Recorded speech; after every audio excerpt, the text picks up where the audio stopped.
tomorrow night, I go in alone.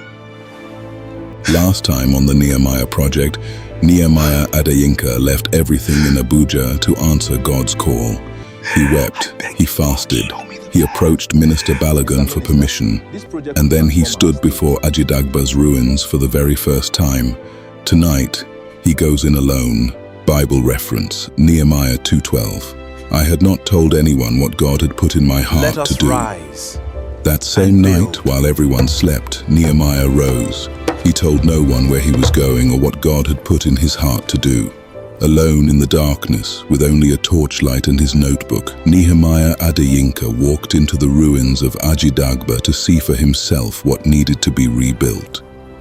Bible reference, Nehemiah 2:12. I set out during the night with a few men. I had not told anyone what my God had put in my heart to do. He examined the walls, the broken gates, the collapsed jetty. Every stone told a story of promises made and broken, of funds stolen, of people abandoned. But Nehemiah did not see only what had fallen. He saw what could rise. He wrote everything down, every measurement, every weakness, every point of entry. He was not just surveying ruins, he was drawing the blueprint of a miracle. Bible reference, Nehemiah 2:13-15. I went out during the night, examining the walls of Jerusalem, which had been broken down, and its gates, which had been destroyed by fire. The main gate, destroyed. The community health post, collapsed. The school building, roofless. The market stalls, buried under years of overgrowth. The protective wall that once ran along the lagoon, reduced to jagged stumps. Everything that had once defined Ajidagba as a community with dignity had been stripped away, stone by stone, contract by stolen contract.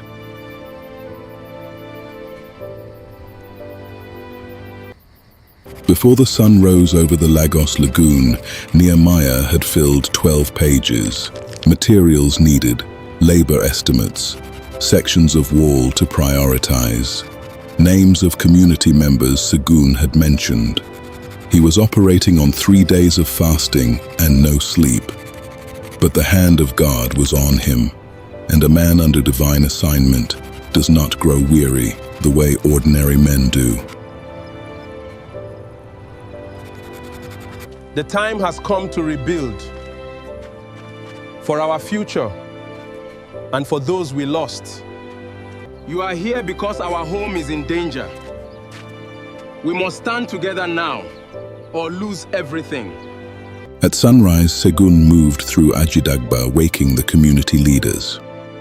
By 6 in the morning, they had gathered in the open ground at the center of the ruins, the very place where the community hall once stood. They did not know yet why this stranger from Abuja had called them, but Mama Yetunde came, and when Mama Yetunde came, everyone else followed. The time for waiting is over. We have been patient, but today, we must choose a new path forward. We have been told this story before, I know. But this time is different. We hope so, but how can we trust you? 1,200 people. Different ages, different histories, one shared wound.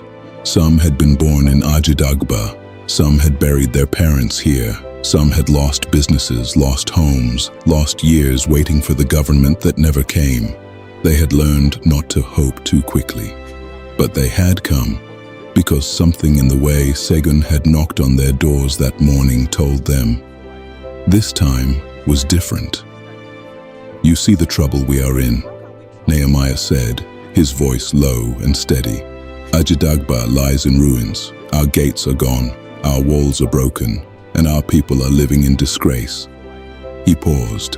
Let the silence hold. But I tell you, the God of heaven will give us success. His voice rose. Come, let us rise and build.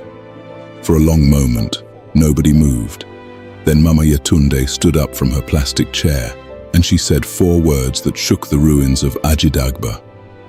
Bible reference, Nehemiah 2:17. Then I said to them, you see the trouble we are in. Jerusalem lies in ruins, and its gates have been burned with fire. Come, let us rebuild the wall of Jerusalem, and we will no longer be in disgrace. After 70 years of waiting, the time is now. No more retreat. Yes, we are with you. For Ajidagba, for our future. Let us rise and build. Mama Yetunde said it first, then Segun, then a young man named Tunde who had nothing to lose, then a fisherman, then a trader. Then one by one, the voices of Ajidagba rose together, filling the morning air above the Lagos lagoon, until what had started as the words of one became the cry of 1,200. Bible reference, Nehemiah 2:18. They replied, "Let us start rebuilding." So they began this good work. Together we will rebuild. Yes. Yes, we are ready. Measure here, then here. Let's go. We begin now. By 7 in the morning, Nehemiah had assigned sections. Mama Yetunde's group would organize the women and supplies. The young men, Tunde leading them, would handle labor. Segun would coordinate communications. The old carpenter, Baba Rafiu, would supervise the walls. There were no salaries, no government backing yet. Only the calling of God and the courage of a people who had finally decided, enough is enough. All right, let's get these bags moving. Careful with those rods. Bring it over to the sand pile.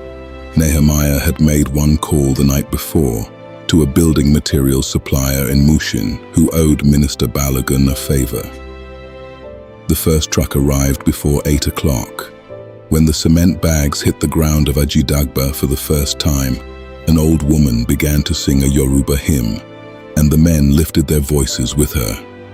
In the book of Nehemiah, chapter 2, verse 18, it is written, "So they began this good work.